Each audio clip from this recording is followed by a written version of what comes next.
যাহার নামে আপে মাওলা পরে নদরুদ মুহাম্মদ প্যারে নবী জি মুহাম্মদ প্যারে মুহাম্মদ প্যারে মুহাম্মদ নবী জি প্যারে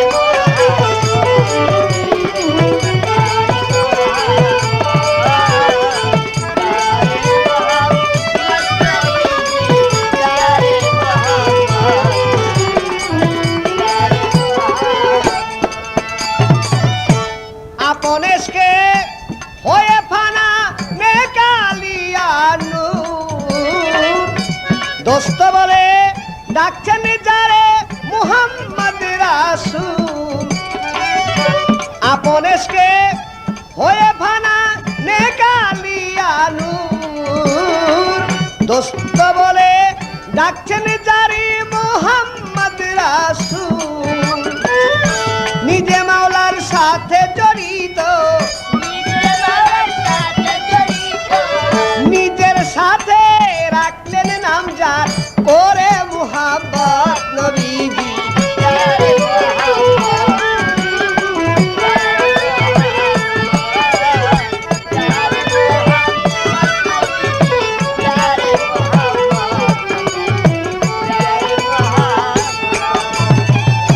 জিজ্ঞাসিয়া যায় ধীরে ধীরে করতে জবাব দাঁড়াইলাম এই সবাই রবিউল চাঁদে নবী কি কারণে এলো এই কথা রাজা সরে আমায় জিজ্ঞাসা করিল একদিন রবিউল আওয়াল চাঁদ ফরিয়াদ জানায় শোনো শোনো বাড়ি তালাগা বলি গো তোমায় মাওলা সব চাঁদের মর্তবায় আছে আমার কিছু নাই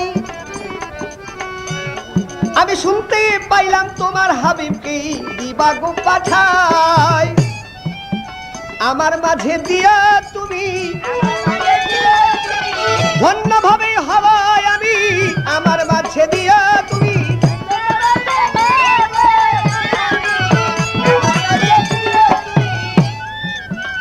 ফরিয়াদ করেছিল বহু পূর্বে 12 তারিখে তাই আল্লাহ খুশি হলেন বলে রাখলেন তাকে তোর মধ্যেই দিব আমি করিস না ভাবনা আসে কি রাসূল আমি বুঝিলাম এখন আমার হাবিবেরই আশেক হইয়া চেয়েছ যখন তোর মধ্যেই 12 তারিখে রাসূল করবে পদার্পণ সেই কারণে রবিউল আওয়াল চাঁদের 12 তারিখ এলো রাত্রে ও না দিনে ও না ওইটা সবে সাদেক ছিল রাত্রে বলতেছে বাবুজি তোমার হাবিব সে হাবিব যদি আমার ভাগে আসে রাত্রে আসে দিন হতে আমার মর্যাদা আমার মর্তবা আমার গুণ বহু গুণে বেড়ে যাবে দিন বলতেছে সাই রাব্বানা তুমি তো কাউকে বঞ্চিত করো না তাই তো আমার প্রার্থনা আমার মধ্যে দাও তোমার হাবিবকে আমি বলি তোমাকে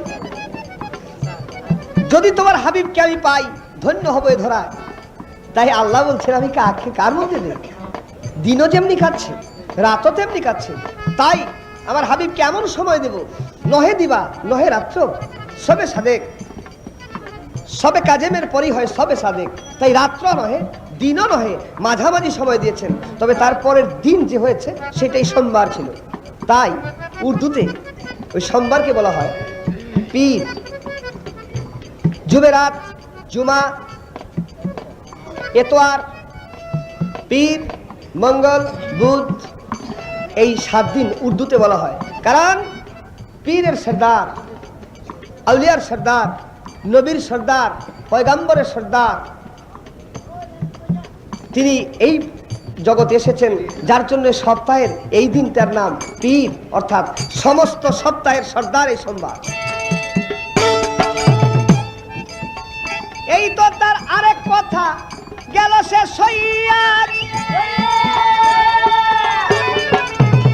আবু জাহেল চক্রান্ত করে শোনেন মন দিয়া বাদশাকে ডাকাইয়া করিল কারবার 2 দুইটা চেয়ার বানাইলো, একটা রূপার একটা হয় সোনার। দুইটা চেয়ার বানাইলেন, একটা রূপার একটা স্বর্ণের। স্বর্ণেরটার মধ্যে বসছেন বাদশা, আর রূপারটা বসছেন বাম দিকে আবু জেহেল। তাই ডাকাইলেন আমার রাসূল করিম সাল্লাল্লাহু আলাইহি ওয়াসাল্লামকে। আবু বকর যা বলছে, হাবিব, ইয়া আল্লাহর হাবিব, আপনি যাবেন না, আপনাকে অপমান করার জন্য চক্রান্ত করেছে আবু জেহেল। রাসূল হাসছেন, বাবা অস্থির হয়েও না, যখন হুকুম হবে তখনই যাব, আর তার হুকুমে যদি যাই তাতে কোনো ক্ষতি হবে না। তাই আল্লাহর তরফ থেকে যখন বলছেন এবার যাইতে পারেন আপনি, রাসূল রওনা হয়েছেন। নিচের দিকে চেয়ে হাঁটতেন রাসূল, কোনো সময় উপর দিকে চেয়ে হাঁটতেন না, নিচের দিকে চেয়ে হাইটে আসছেন। দূর থেকে বাদশা লক্ষ্য করে চায়, সর্বনাশ, এমন নূর তাজেলি তার পেশানিতে দেখা যায়। বাদশা অস্থির হয়ে গেলেন, তার হৃদয় কাঁপতে শুরু করছেন। তাই চেয়ার হইতে উঠে দাঁড়াইলেন। আবু জাহেলকে, উঠ উঠ, তাড়াতাড়ি উঠ, হুজুর আসছে, তাজিম কর। বেয়াদব কোথাকার, হুজুর আসলে তাকে তাজিম করতে হয়। আবু জাহেলকে উঠাইছেন, উঠাই গিয়া আবু জাহেলকে সরাইছেন, সরায় রূপার চেয়ারের মধ্যে গিয়ে বসছেন। দাঁড়াইছেন রূপার সামনের চেয়ারের কাছে বাদশা, আর স্বর্ণের চেয়ার খালি। রাসূল আসছেন, হুজুর আমাকে ডাকছেন। বলে, হুজুর তশরিফ নেন, আগে বসেন। স্বর্ণের চেয়ারের উপর রাসূল পাক সাল্লাল্লাহু আলাইহি ওয়াসাল্লাম যখন আসন গ্রহণ করেছে, তারপর বাদশা বসছেন। এবার আবু জাহেলকে কয়, কেন ডাকাইছস? হুজুরকে কষ্ট দেওয়ার জন্য ক। আবু জাহেল কার হুজুর বলেন না, মস্ত বড় জাদুবিদ। কোন এই যে এখন দিনের 12টা বাজে, রাত্রের 12টা বাজে দিতে কোন দেখেন পারবে? বলে, হুজুর আপনি কি পারবেন এই দিনের সময় রাত্র আনয়ন করার জন্য? রাসূল বলছেন, আল্লাহ যদি হুকুম করেন সব করতে পারেন। দিনকে রাত্র, রাত্রকে দিন, আল্লাহ সম্পূর্ণ পারেন। তাই রাসূল দুই হাত তুলে দোয়া করেছেন, সঙ্গে সঙ্গে রাত্র 12টা ঘোর অন্ধকার হয়ে গেল। বলে, হুজুর চাঁদ উঠায় দিতে কোন পূর্ণিমা। বলে, হুজুর তাই কি সম্ভব? রাসূল বলে, আল্লাহ সবই সম্ভব করতে পারে, তার কাছে অসম্ভবের কিছু নাই। তাই আবার দোয়া করছেন, সঙ্গে সঙ্গে পূর্ণিমার চাঁদ উঠে গেছে। বলেন এই চাঁদটাকে 2 খণ্ড করে 2 হাতে এনে দেখাইতে। রাসূল সাল্লাল্লাহু আলাইহি ওয়াসাল্লাম নিজের শাহাদাত আঙ্গুল দিয়ে যখন ইশারা করেছেন, সঙ্গে সঙ্গে চন্দ্র দ্বিখণ্ডিত হইয়া 2 হাত পাতলেন, 2 হাতে 2 খণ্ড আসলেন। এবার আবার ছেড়ে দিয়েছেন, আবার যখন দোয়া করেছেন সেই দিনই এসে গেছে। সঙ্গে সঙ্গে বাদশা হাতে ধরে বায়াত হয়ে গেছেন। বাদশা বায়াত হয়ে, হুজুর আপনি যেতে পারেন। রাসূল তো বায়াত করলেন বাদশাকে, কিন্তু রাসূল দেখতেছে 2 জন আর একটা মহিলা, 2 জন যেমন বায়াত হয়েছে, তার প্রমাণ দিয়েছে বাদশা নিজে। মালিক ইবনে সাবা তিনি বলেছেন, রাসূলকে একটা কথা বলার জন্য আমি যাচ্ছিলাম, যে হুজুর আমার একটা আরজি। রাসূল বলে, আরজি দিতে হবে না, তুমি প্রমাণই পাবে। আরজি তোমার দিতে হবে না, তুমি প্রমাণ পাবে। বাদশার বলার সাহস পেলেন না। বাড়িতে গিয়ে দেখলেন বাদশার এক মেয়ে ছিল, যার নাম ছিল সফিয়া। তিনি সমস্ত অঙ্গ কুষ্ঠরোগী ছিলেন। বাদশার দ্বিতীয় কোনো সন্তানই ছিল না। সেটাকে বিছানায় রেখে আসছেন। বিছানায় আজকের থেকে না 3 বছর যাবত বিছানা। এই কুষ্ঠরোগ তার সারে না, ওটাতে মারা যাবে, এইরকম অবস্থা। মৃত্যু শয্যায় রেখে বাদশা এসেছিলেন। তাই তার জন্য কিছু বলতে চেয়েছিলেন, কিন্তু ভুলে গিয়ে দেখেন যখন বাড়ির নামায় গেছেন, দেখে মেয়ে ফুল বাগানে দৌড়াচ্ছে। বাদশাকে মা দৌড়ায় মেয়ে আসছে, আব্বা হুজুর আমি একটা ভুল করেছি, আপনাকে না বলে। ভালোই করেছি, ভুল নয়। কি করেছিস মা? বলে, এক লোক আসছিলেন, এমন সুন্দর লোক, এমন লোক হয় না বাবা। তারপর বলে, সে এসে আমার শয্যার পাশে দাঁড়াইলেন, তার মুখের থুথু আমার অঙ্গে দিয়েছেন, সঙ্গে সঙ্গে আমার কুষ্ঠরোগ সেরে গেছে। আমি আপনার কাছে না বলে তার হাতে হাত দিয়ে কালমাত লা তাইয়্যিব লা ইলাহা ইল্লাল্লাহু মুহাম্মাদুর রাসূলুল্লাহ পড়ে আমি মুসলমান হয়ে গেছি। বাদশা বলে, এই কথা তো আমি বলতে চাইছিলাম হুজুর রে। আর হুজুর কেমন করে বলেন তুমি বাড়িতে প্রমাণ পাইলে? তাইলে আমি দেখছি হুজুরকে সত্য একা, কিন্তু হুজুর তো আমার মেয়েকে সঙ্গে দেখেছে। এই তো তার আর একটি কথা জিজ্ঞাসা সবাই। এইখান থেকে আমার কথা এসে গেল একটা। ভাই রাসূল পাক সাল্লাল্লাহু আলাইহি ওয়াসাল্লাম এই যে কাণ্ড করেছিল, এই যে চন্দ্রকে দ্বিখণ্ডিত করেছিল, 1400 বছর আগের কথা, তাই না? তুমি বলবে 1400 বছর পরে এক ব্যক্তি এটা নিজ চোখে দেখা, সে খ্রিস্টান ছিল, নিজ চোখে দেখে মুসলমান হয়ে গেছে। এটা হলো নগদ প্রশ্ন, কিছুদিনের ঘটনা। 1400 বছর আগে রাসূল চন্দ্রকে 2 খণ্ডিত করেছেন, এই কিছুদিন আগে এক ব্যক্তি স্বচক্ষে দেখা মুসলমান হয়ে গেছে। কেমন করে স্বচক্ষে দেখলো সে যে চাঁদটা 2 খণ্ড হয়ে গেছে? তার প্রমাণ কি দেখেছিলেন? আর খ্রিস্টান ছিল, সে সঙ্গে সঙ্গে কলমা তৈরি পরে মুসলমান হয়ে গেলেন। সে লক্ষ্মী।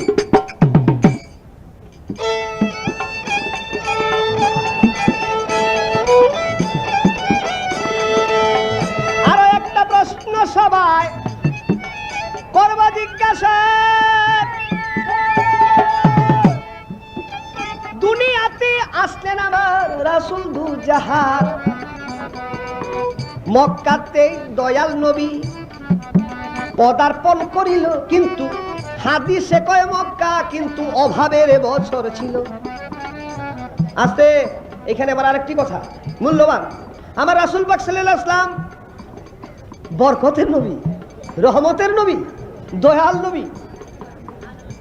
তাই সেই নবী মক্কাতে পদার্পণ করেছে, কিন্তু মক্কাকে বলা হয়তো ওই বছর যে বছর রাসূল আসছেন কাহাতের বছর, অর্থাৎ অভাবের বছর। এই রহমত কই গেল? মক্কায় কেন কাহাত আসলো, অভাব আসলো? আমার এই দ্বিতীয় প্রশ্ন।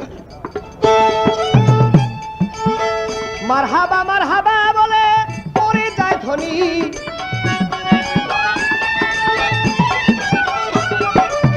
ইসলামের সগাত এনেছে শান্তির বাণী, দেওয়ান মাখন তুলে হাত দুইখানি, মাখন তুলে হাত দুইখানি করেন ফরিয়াদ নবীজি।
পৃথিবীর আগে পয়দা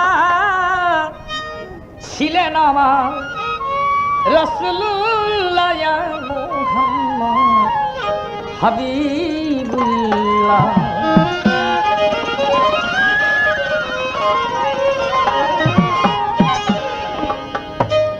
খোদা তোমার আজব কাহিনী শুনলে কত অজ্ঞানী লোক হয়ে যায় জ্ঞানী। খোদা তোমার আজব কাহিনী শুনলে কত অজ্ঞানী লোক হয়ে যায় জ্ঞানী। আগো অন্ধকারে ছিলেন অন্ধকারে ছিলেন সাইগট 90,000 ইয়ার্স একলা ইয়া মুহাম্মদ হাবিবুল্লাহ ইয়া মুহাম্মদ।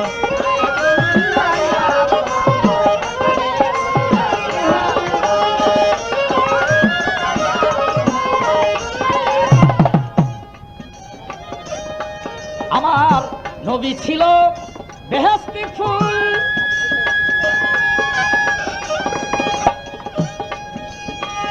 এই কথাটা কাভি নয় ভুল। নবী ছিল বেহেশতি ফুল, এই কথাটা কাভি নয় ভুল। সহস্র গুণ বেতার দেনদি, সহস্র গুণ বেতার দেনদি। ইজ মুহাম্মদ কামলিওয়ালা ইয়া মুহাম্মদ হাবিবুল্লাহ ইয়া মুহাম্মদ।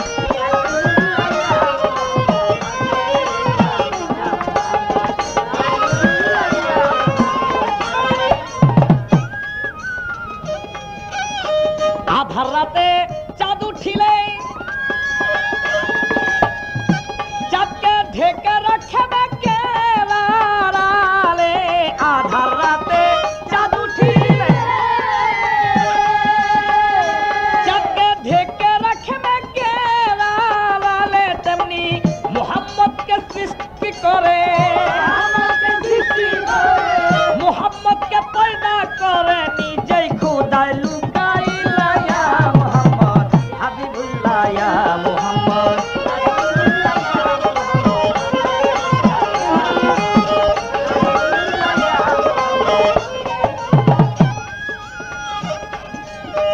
দুনিয়াটা এক ক্রিকেট বটে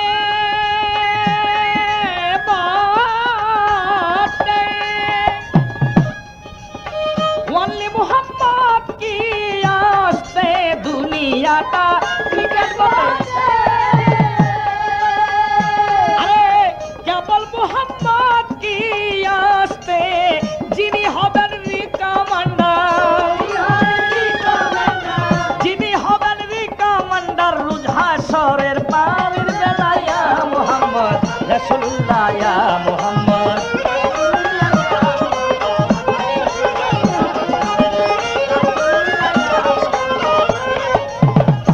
কবি জালালে কয় ও মাইদি তোমার বান্দাকে করে দাও খাটি কলালে কয়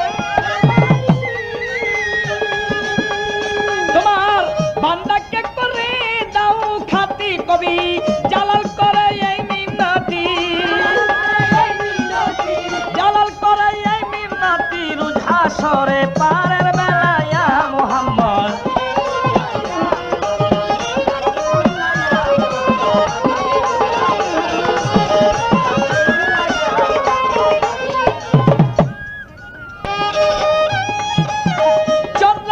খণ্ড করলো হাদিসেতে কয় 1400 বছর পরে এক নগদ পরিচয় সেই চন্দ্র দ্বিখণ্ড দেখলো বলো রে কুঞ্জন চন্দ্র দ্বিখণ্ড দেখিয়া মুসলমান হয় সেই জন আমার কাছে জিজ্ঞাসা করে আমি গুলি ডাক্তার বলতে পরে আমার কাছে জিজ্ঞাসা করে আমি গুলি ডাক্তার মনে পরে আমি বলবো কথা ধীরে ধীরে বলবো কথা ধীরে ধীরে বলবো কথা করে খুলাইয়া মোহাম্মদ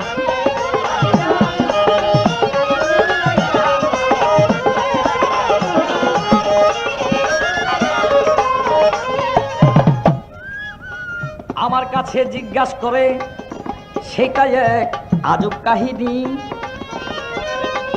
আধুনিক সমাজের মাঝে ছিল বিজ্ঞানী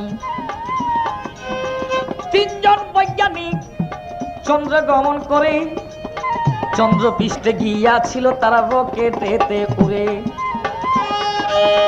একজনের নাম নীল আর্মস্ট্রং সোনের মনোদিয়া আরেকজনের নাম মাইকেল কলিন্স দেই সবারে কইয়া আরেকজন নাম এলিনা বলি আরেকজনের নাম এডিনা শুনেন মনো দিয়া তিনজনে আকাশে গেল চন্দ্রপৃষ্ঠে ভাইয়া যখন বিমানের নামিতে ছিল তারা একজন বিমান হইতে নাইমা কইল বিমান হতে নেমেছিল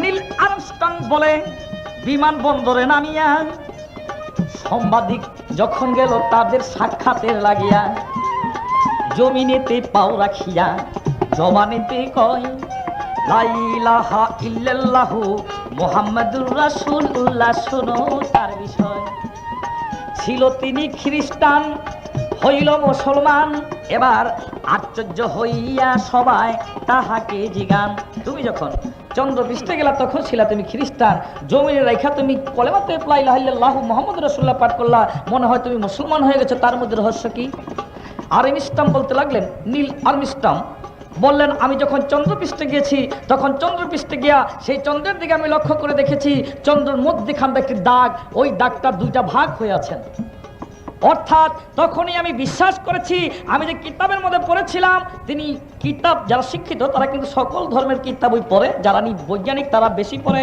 যারা জ্ঞান পিপাসুক তারাও সকল বই পড়বার চেষ্টা করে তাই তিনি বলেছেন আমি শুনেছি এবং দেখেছি হযরত মুহাম্মদ মুসলমান ধর্মের যিনি নেতা বা নবী তিনি চন্দ্রকে দ্বিখণ্ড করেছেন আমি তার নিজের চোখে আসমানের অপর পৃষ্ঠ অর্থাৎ চন্দ্রপৃষ্ঠে গিয়ে আমি তার নিজের চোখে দেখেছি চন্দ্রকে দ্বিখণ্ড দাগ তাই আমি বিশ্বাস করেছি রাসূলুল্লাহ তিনি সত্য নবী, তিনি চন্দ্রকে দ্বিখণ্ড করেছেন। তাই আমি সেখান থেকে ঈমান সহকারে আইসা এখানে তোমাদের সবাইকে জানাই দিলাম, আজ থেকে আমি মুসলমান। লা ইলাহা ইল্লাল্লাহু মুহাম্মাদুর রাসূলুল্লাহ পরে তিনি মুসলমান হয়ে গেলেন।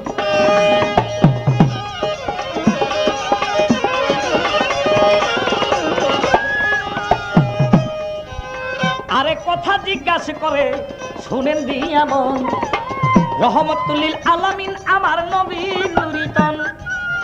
নবী যখন জন্ম নিল আরব দেশেতে, অভাবেরই দেশ ছিল বলছে কিতাবেতে। অভাবেরই দেশ হইল কেন জবাব দাও আমারে। আমার জন্ম নিল যখন রাসূল দুনিয়ার ভিতরে, আমার রাসূল রহমতুল লিল আলামিন ছিলেন। আমার রাসূল দুনিয়ার ভিতরে যখন আসলেন তখন আল্লাহর তরফ থেকে জমিনের মধ্যে রহমত আসলেন। কিন্তু রাসূলুল্লাহ যখন জমিনে আসলেন তখন সেই দেশ অভাবের বছর ছিলেন। সেই অভাবের বছর থাকার কারণ কি? তাহার মধ্যে আছে কারণ আমার আল্লাহর ইশারায় দুনিয়াতে জন্ম নিবে আমার দিনের মোস্তফায়। দুনিয়াতে জন্ম নিবে আমার দিনের পয়গাম্বরে। কাফের বেদিন আছেন যারা মক্কার নগরে, তারা রাসূলের জন্ম লগ্নে ক্ষতি করতে পারে, দিতে পারে মাথা চারা। এই জন্যতে আল্লাহ তাআলা করলেন এক ইশারা। আল্লাহ তাআলা চিন্তা করেছেন আমার রাসূল মক্কা নগরের মধ্যে যখন জন্ম নিবে তখন কাফেররা যদি সবল শক্তিশালী নির্ভাবনায় থাকে তখন তারা রাসূলের শত্রুতা করবে এবং শত্রুতা করতে তারা বেশি রকম তৎপর হবে।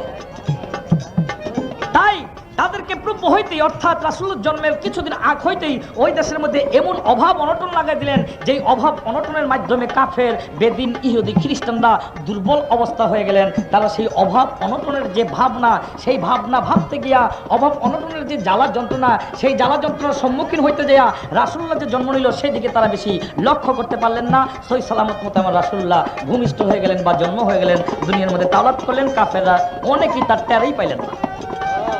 লক্ষ্য করতে হবে এটার নাম বাংলাদেশ।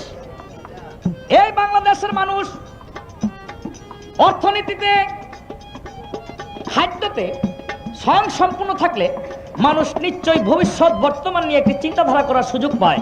যদি দেশের মধ্যে অভাব অনটন বেশি থাকে তাহলে মানুষের একটি চিন্তা বেশি রকম বেড়ে যায়। ঘরে বাহিরে অন্তরে ভিতরে সকল জায়গায় অভাব অনটনের যে মোকাবিলা, সেই মোকাবিলার সম্মুখীনে যে পরাজয়, তার ব্যাপার নিয়ে বেশি চিন্তা করতে হয় তাদের। এবং সেই ব্যাপারটাই ছিল আরব দেশের মধ্যে তখনকার জন্য প্রধান্য ব্যাপার।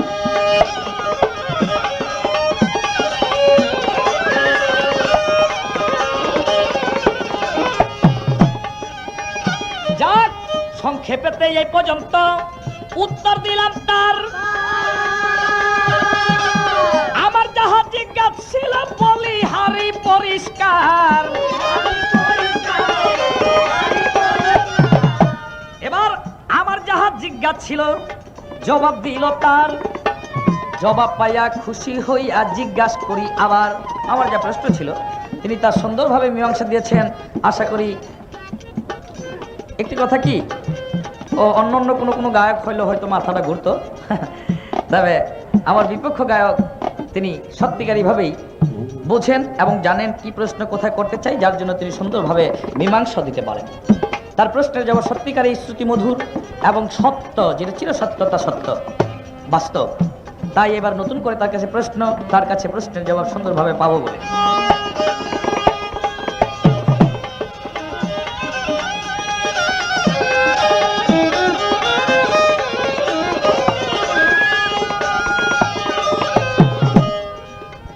আমার রাসূলুল্লাহ দুনিয়ার মধ্যে জন্ম নিয়েছিল আর উম্মতের কারণে রাসূল অনাহারে রইল। আমার রাসূল অনাহারে ছিল, শোনেন মন দিয়া পেটের মধ্যে পাথর বাঁধে রাসূল আম্বিয়া। হাতে মারি দাঁড়ে গেলেন একদিন দিনের পয়গাম্বরে। যায়া বলছে ফাতেমা গো আসলাম দেখিবার তরি।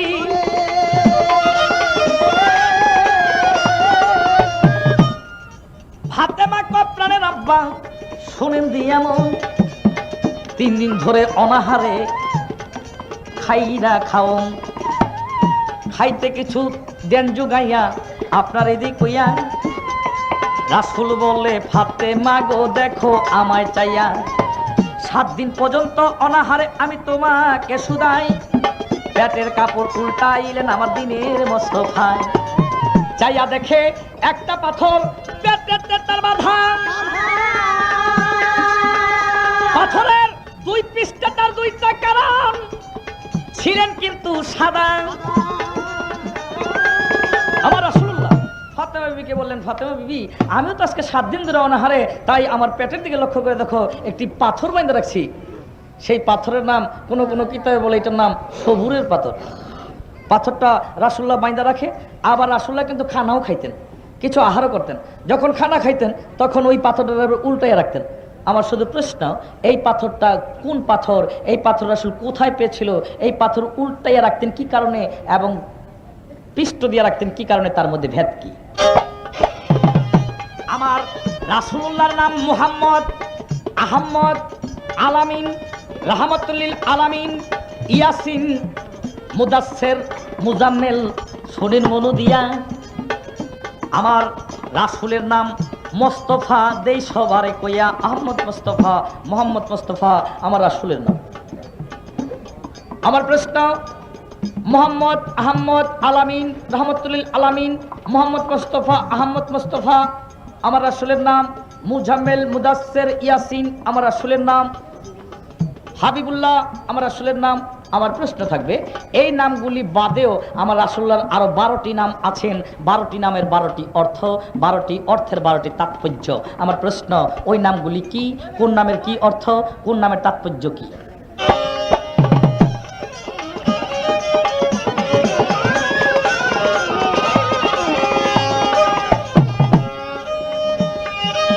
দুনিয়াটা এক ক্রিকেট বটে, আরে কেবল মুহাম্মদ কি আসতে, দুনিয়াটা এক ক্রিকেট বটে, কেবল মুহাম্মদ কি আসতে, যিনি হবেন রিকমান্ডার, যিনি হবেন রিকমান্ডার রুধাসরের পারের বেলায়। ইয়া মুহাম্মদ রাসূলুল্লাহ, ইয়া মুহাম্মদ, ইয়া মুহাম্মদ রাসূলুল্লাহ, ইয়া মুহাম্মদ হাবিবুল্লাহ। আব্দুল্লাহর ঘরে মায়া মিনার উদরে বিশ্ব নবী আমার নিলেন স্থান, অতিশয় সাধনায় পেলেন বিবি হালেমায় নবীকে করান দুগ্ধপান।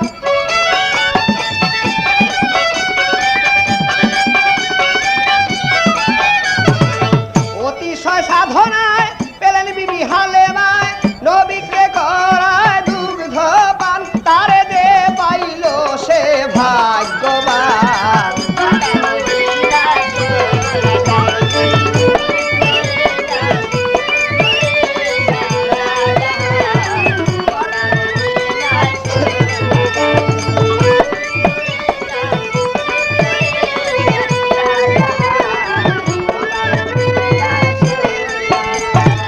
মালদার খোতে যায় সকল ধন সুপিয়া পায়, হইয়া যায় সে মুসলমান।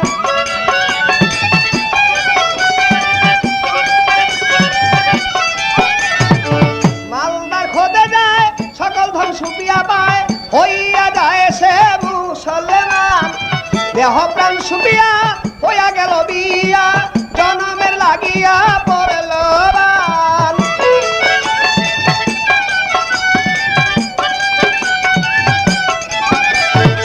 দেহ প্রাণ সুপিয়া হইয়া গেল বিয়া, জনমের লাগিয়া পড়ল বান। মুখে তাওহীদের বাণী শোনা, বল রাসূলের 12টি নাম।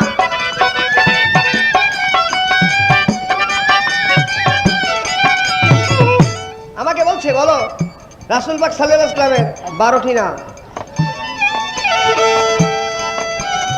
1 নম্বর প্রকাশী রাসূলের নাম হয় মাহি, মাহি অর্থ মূল ছেদে কয় মাখন দেওয়া।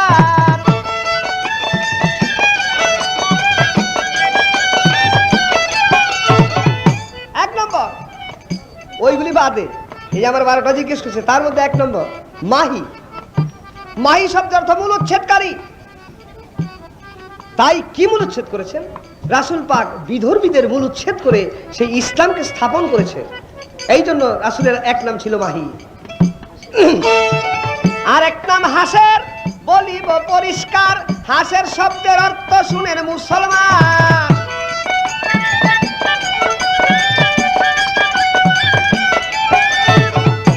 দ্বিতীয় নাম তার হাসের। হাসের শব্দের অর্থ হাসরের মাঠে সর্বপ্রথম গমনকারী। তাই হাদিস বুখারীতে প্রমাণ দিয়েছে, আমার রাসূল পাক সাল্লাল্লাহু আলাইহি ওয়াসাল্লাম যখন হাসরের মাঠ আল্লাহ নির্মাণ করবেন, 4 ফেরেশতা এসে তাজিম করে রাসূলকে ডাকবেন। রাসূল সর্বপ্রথম হাসরের মাঠের দিকে ধাবিত হবেন, গমন করবেন। তাই রাসূলের এক নাম ছিল হাসের। 3 নম্বর আকেব। আকেব সর্বশেষ আগমনকারী। তাই 1,24,000 পয়গম্বর, মতান্তরে 2,24,000 পয়গম্বরের শেষ পয়গম্বর বা শেষ নবী এসেছেন আমার হযরত মুহাম্মদ সাল্লাল্লাহু আলাইহি ওয়াসাল্লাম। তাই সর্বশেষ আগমনকারী, তার নাম আকেব।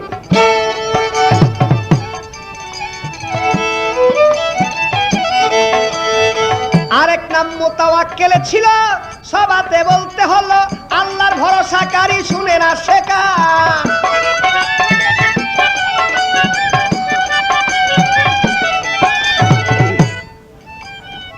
আরেক নাম ছিল মুতাওয়াক্কিল, অর্থাৎ আল্লাহর ভরসাকারী। বাবা এমনি দেখা যায় নাই, চতুর্দিকে বিপদ। কেমন? মক্কা ছেড়ে যে দিন রাসূল পাক সাল্লাল্লাহু আলাইহি ওয়াসাল্লাম যে রাত্রে মদিনায় যাবেন, ওই রাত্রে হাতে হাত ধরে কাফেরগণ চতুর্দিকে ঘরে, রাসূলের ঘরের চতুর্দিকে যাইবার জোগাড় নাই। তাই হযরত আলী আর আমার রাসূল করিম সাল্লাল্লাহু আলাইহি ওয়াসাল্লাম ওই গৃহে ডাক দিয়ে বলছেন, আলী ইয়া রাসূল, আর উপায় নাই। শত শত লোক ঘেরাও করে আছে, হাতে হাত দিয়ে আছে, ফাঁক তো নাই, বের হবেন কেমন করে? আপনার বাঁচার উপায় নেই, এখন তাড়াতাড়ি সরেন। রাসূল বলে, না, সেই বাঁচাবে, তার উপর ভরসা রাখো, আল্লাহর উপর ভরসা রাখো। তাই রাত্র যখন অধিক হলেন, আমার রাসূল পাক সাল্লাল্লাহু আলাইহি ওয়াসাল্লাম হযরত আলীকে তার নিজের বিছানায় শায়িত করে কিছু গচ্ছিত মালামাল ছিল তা দিয়ে বলে, তুমি সবাইকে এই মালামালগুলি বুঝিয়ে দিও। আমার কাছে মানুষের মাল জমা রাখতেন, কারণ আমাকে বলতো আলামিন। আলামিন অর্থ বিশ্বাসী। আমার উপরে মাল জমা অনেকে রাখতো, আমি কারো মালের রতিবাসা ক্ষতি হইতে দেইনি। তাই আমি যদি এখন এইগুলি না দিয়ে, তোমাকে না রেখে, তোমাকে সঙ্গে নিয়ে চলে যাই, পরের জিনিস আমানত নষ্ট হয়ে যাবে। তাই তুমি আমানতগুলি বুঝিয়ে দিয়া পরে আসবে তুমি।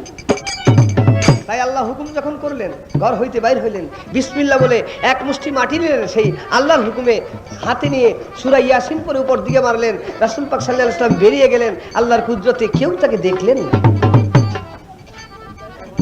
তাই তার আরেক নাম ছিল মুতাওয়াক্কিল। মুতাওয়াক্কিল শব্দের অর্থ আল্লাহর উপর ভরসা স্থাপনকারী। এমনি ভরসা কেউ করেনি ভাবে।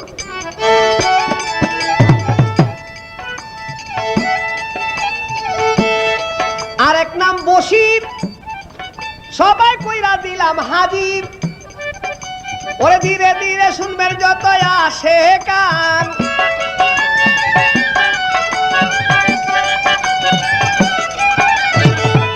আরেক নাম ছিল বশির। বশির শব্দের অর্থ সুসংবাদ আনয়নকারী। যিনি সুসংবাদ আনে, রাসূলের মুখ দিয়ে কোনোদিন কুসংবাদ আসতেন না, উনি উম্মতের জন্য সর্বদাই সুসংবাদ আনতেন। তাই তার আরেক নাম ছিল বশির। আরেক নাম নাজির। এইটাও সবাই করলেন হাজির, সতর্ককারী আমার রাসূল দেওয়ান।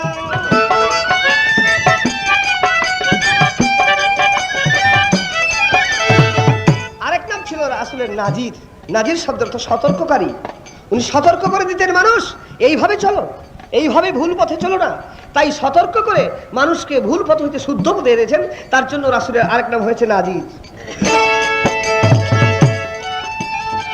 আরেক নাম নবীউল উতবা। এই কথা অনিবা, ওরে তওবার নবী ছিল আমার রাসূল দেওয়ান।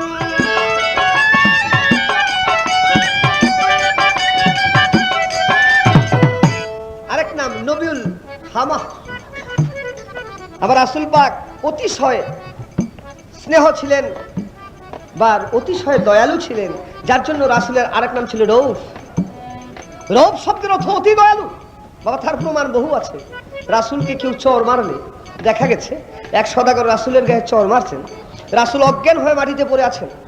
জ্ঞান যখন ফিরে আসছেন উঠে রাসূল হাত ধরে বলছে, বাবা তুমি তো হাতে ব্যথা পাওনি, যদি ব্যথা পেয়ে থাকো আমাকে মাফ করে দাও। তাই অতিশয় স্নেহময়ী, অতিশয় দয়ালু ছিলেন আমার রাসূল, যার জন্য তার আরেক নাম ছিল রউফ।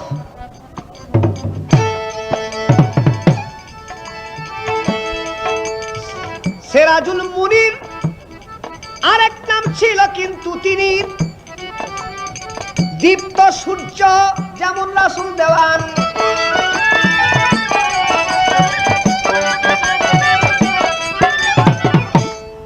আরেক নাম সাইদ, আরেক নাম ছিল সাইদ। সৈয়দ শব্দের অর্থ সর্দার বা প্রধান। তাই আমার রাসূল 1,00,000 মতান্তর 2,24,000 পয়গাম্বর সবার সর্দার ছিলেন, সবার প্রধান ছিলেন। এই জন্য তার আরেক নাম ছিল সাইদ। আরেক নাম আবুল কাসেম, জানিয়া নিবেন কাসেম অর্থ বন্টনকারী, শোনে না সে কানে তো বললেন কথা সমাধান।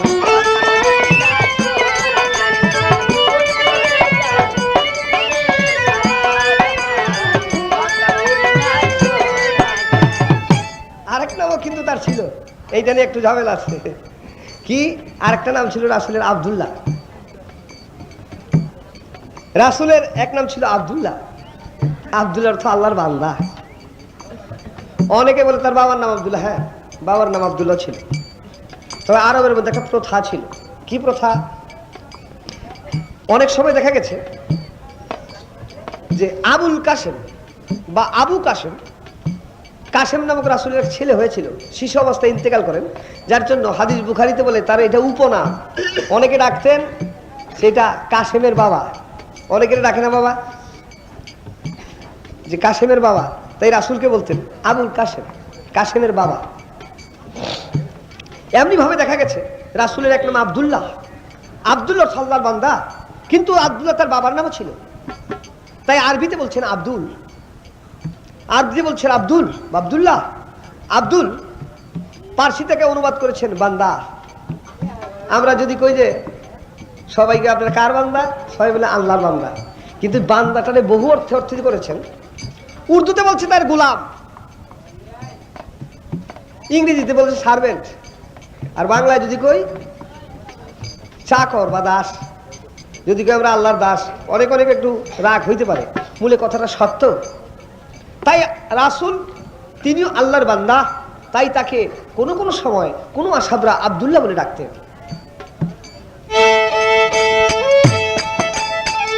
এই তো একটা জিজ্ঞাসা ছিল, সবাতে পরিষ্কার হলো, আরেক কথা দিতে হবে সমাধান।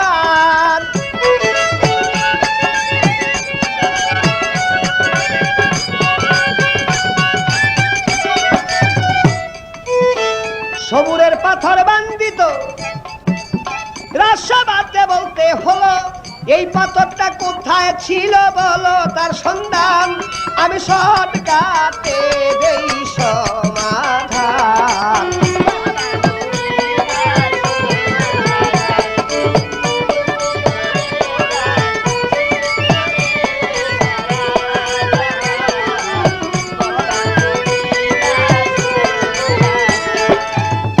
বাবাজি বুঝবার বিষয়, আমি একটা গানের মধ্যে বলছিলাম, মানুষ রূপে এ ধরাতে আসিল মক্কায়, তৌহিদের বাড়ি বিলাইতে এলো দুনিয়ায়, মুখে তার কালমা শাহাদাত, বক্ষে বেলায়াত। তাই রাসূলের পৃষ্ঠভাগে ছিল নবুয়ত আর সামন ভাগে ছিল বেলায়াত। তাই পাথর যখন পেটে বাঁধতেন তখন খাদ্য তো পেটে থাকে না, খালি পেট থাকে। সেই বেলায়েতের পরশ পাথরের মধ্যে আইসা ওই পৃষ্ঠটা সাদা হয়ে গেছে ওই নূরের পরশে। আর যখন খাদ্য খাইতেন তখন এটা উল্টায় রাখতেন, যার জন্য ওই পৃষ্ঠটা তার কালো। খাদ্যের মাঝখানে পড়ে দিতেন সেই খাদ্য, এদিকে পাথর, ওইদিকে থাকতেন সেই বেলায়েত, যার জন্য তার মধ্যে সেই বেলায়েতের পরশ আসেননি, সেই পৃষ্ঠটা কালো রয়েছে। আরেক অর্থে বুঝতে পারেন যে রাসূল থেকে দিবারাত্র, রাসূল থেকে আলো আধার, তাই পাথরকে দুই ভাগে বিভক্ত করেন। এই পাথর কোথায় ছিল? তাওহীদ বাগানে আদম সুফি গাছ, ওই গাছের মধ্যে ফুল ছিল আমার রাসূল, ওই গাছের গোড়ায় ছিলেন এই পাথর। বেহেশত পাশে নূরের গাছে, যে গাছে আমার রাসূল পাক সাল্লাল্লাহু আলাইহি ওয়াসাল্লাম ছিলেন ফুল, ওই ফুল গাছের গোড়ায় ছিলেন এই পাথর। এই তো তার জিজ্ঞাসা ছিল, রাজসভাতে সমাধান হইল, আমার কথা এইবার সবে এসে যান।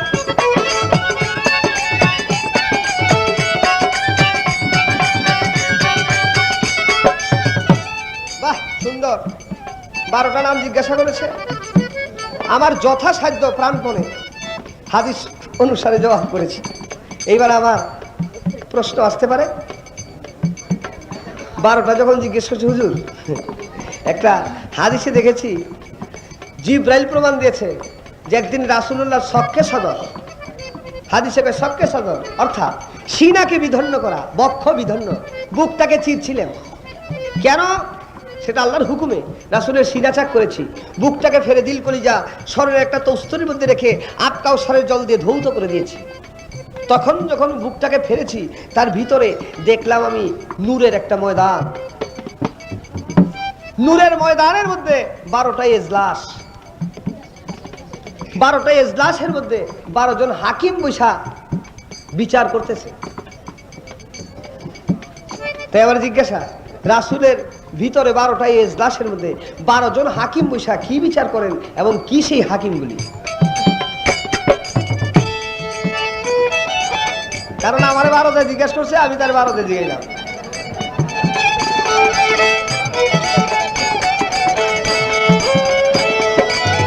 আরেক কথা জিজ্ঞাসা করে শুনবেন একটা লক্ষ্য করে, রাসূলের পাথর নিয়ে আমার সে যখন টান, আমি ওই দিকেতে ধাবিত হইলাম।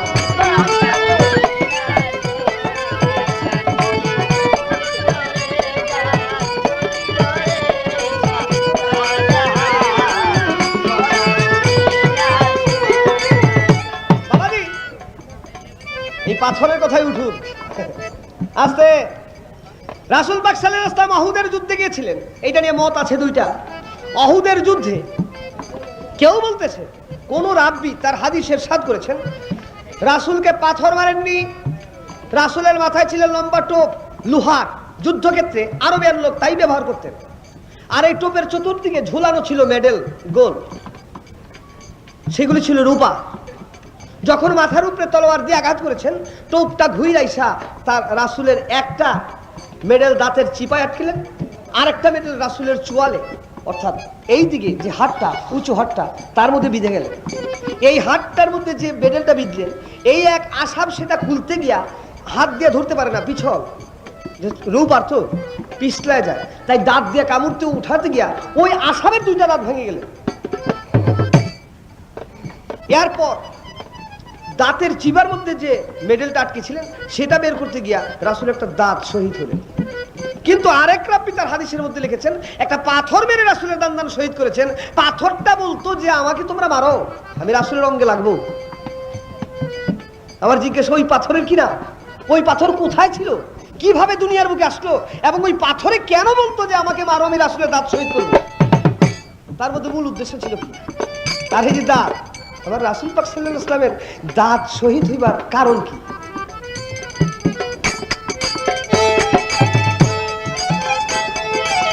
অন্ধকার গারে হেরায় মাসুকের বাণী পায়, পাঠায় দুনিয়ায় তাজ কোরআন।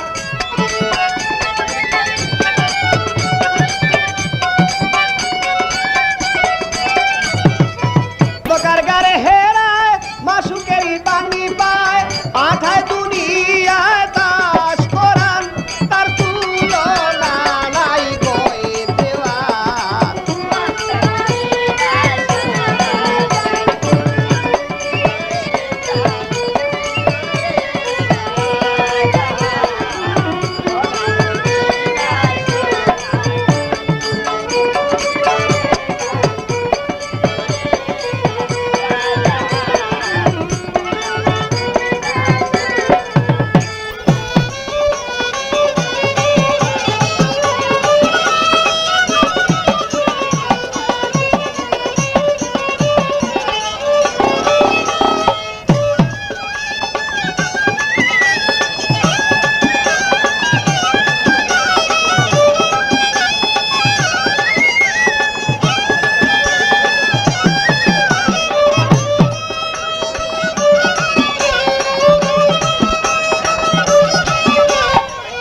চন্দ্র সূর্য গগন নবীর নূরে সৃজন, নিজে ছাড়া নাই নবীর নিজের তুলনা।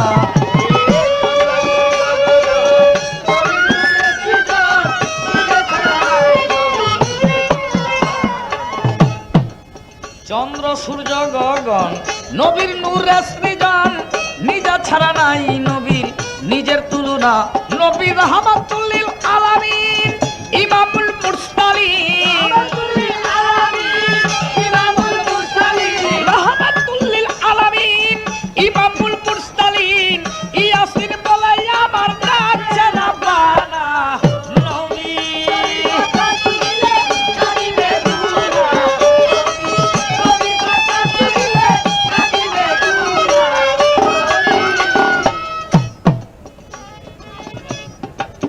হলো ওহিদের যুদ্ধ, শহীদ হইল দন্ত, মুখ হইতে রক্ত নবীর ঝরে তখন।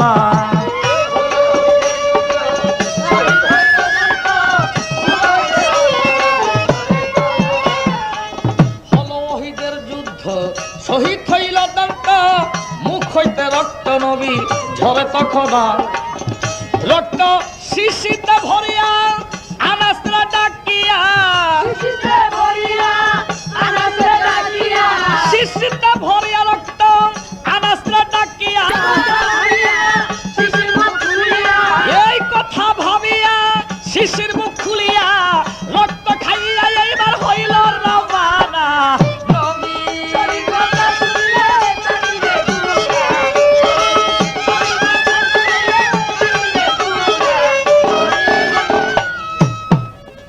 আনাস গেল নবীর ধারে, নবী কয় আনাসের রক্তগুলি কোথাকারে রাখছ বলো না।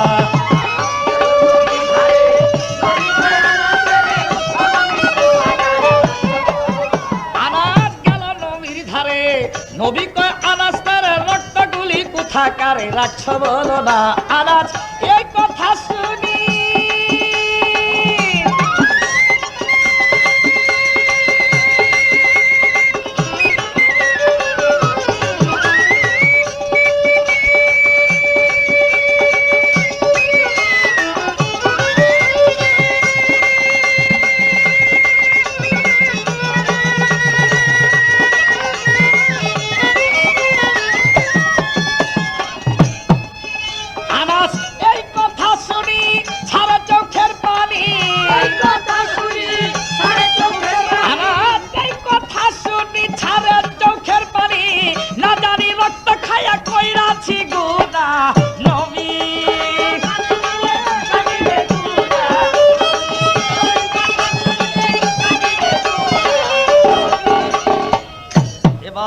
আনাস কয় পয়গম্বর, আমি রাখছি এই পেটের ভিতর এই উদর ছাড়া গোপন খুঁজা পাইলাম না।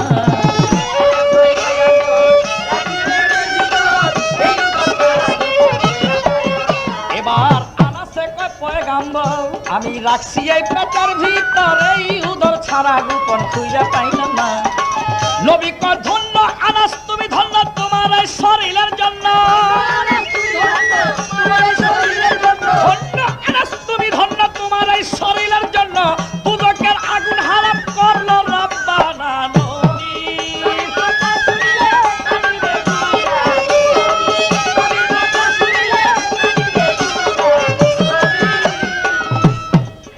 নবীর নিয়া মুখের থুতু, যদি কেউ আঘাত পাইতো আঘাতে থুতু লাগাইতো, আঘাত হইতো না।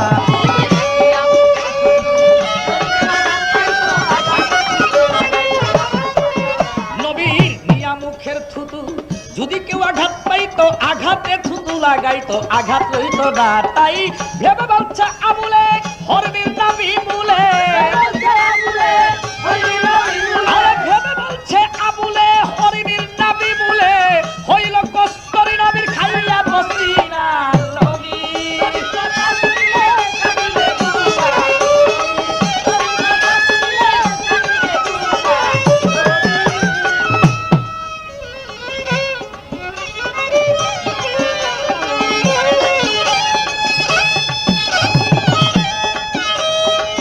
আমার কাছে জিজ্ঞাসা করে ভুলি নাই, তাই মনে পড়ে নবীজির সিনা চাক করে বলো ঘটনা।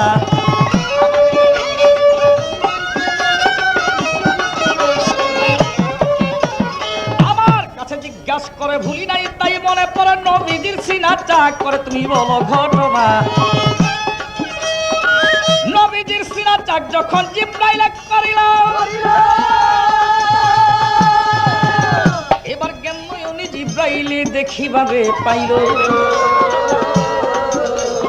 12টি এজলাস আছে নবীর সিনারির ভিতরে, আরে 12 জন বসিয়া আছে 12 কুরসির পরে, 12 জনে 12 প্রকার করিল বিচার। আরে জিব্রাইলে দেখতে পাইল এই সব ব্যাপার, এবার জিজ্ঞাসা করে আমার ধারে, আমি বলবো কথা ধীরে ধীরে। আরে জিব্রাইলে লক্ষ্য কইরা করে দরস্তা,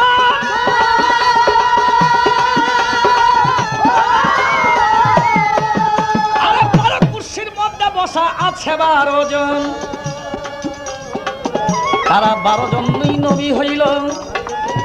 আরে প্রথম ব্যক্তি আদম ছিল, আদমেরই কুরসির মধ্যে রুহানি দেখতে পাইয়া, এবার দেখতে পাইল তারপরে শীষ নবী যায় রইয়া, তারপরে ইদ্রিস নবী লক্ষ্য কইরা চায় আমার রাসূলুল্লাহর সিনার ভিতর দেখিবারে পায়।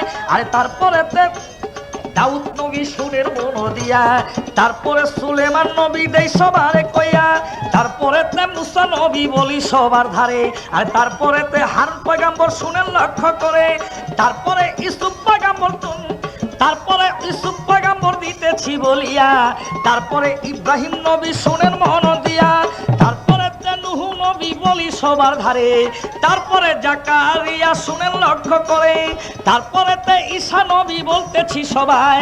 আরে 12 জন বসিয়া আছে 12টি জায়গায়, এবার 12 প্রকার বিচার করে, তারা যা কইরা ছিল সংসারে 12 প্রকার বিচার করে, যা কইরা ছিল সংসারে।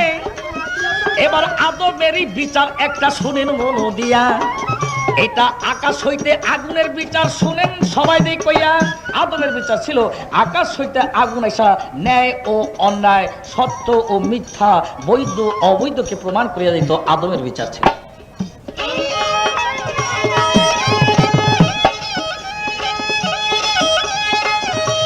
শীষ পয়গম্বর বিচার করে সবাইকে জানাই। আরে শীষ পয়গম্বর যে বিচার করেছিল দুনিয়ায়, শীষ পয়গম্বর বিচার করলো বলি সবার ধারে, তার স্ত্রী দুনিয়ার মানুষ না শুনে লক্ষ্য করে।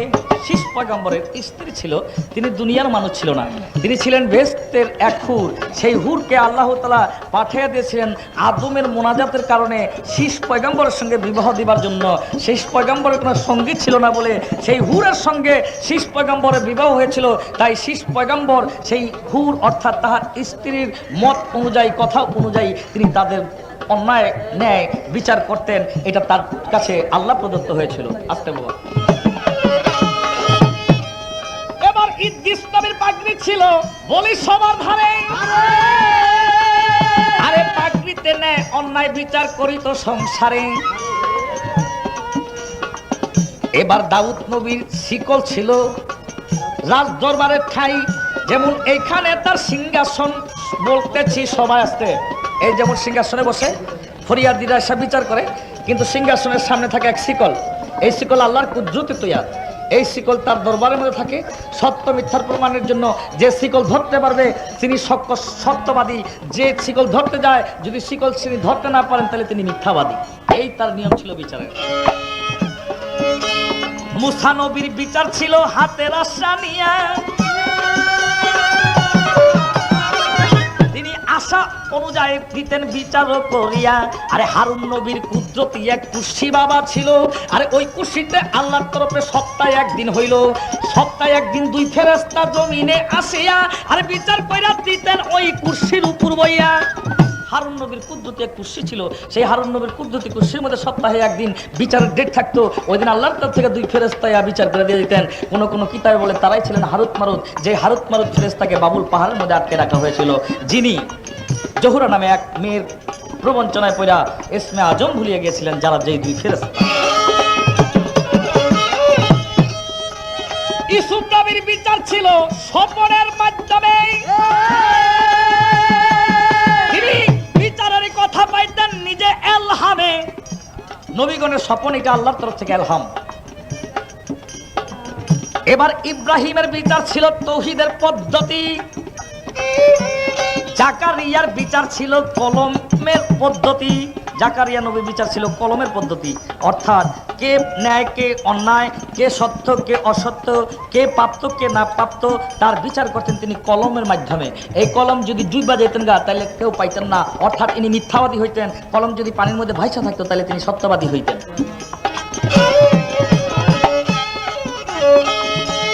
সুলেমান নবীর বিচার ছিল সুলেমান আংটি দিয়া, আল্লাহর কুদরতে তিনি দিতেন বিচার করিয়া।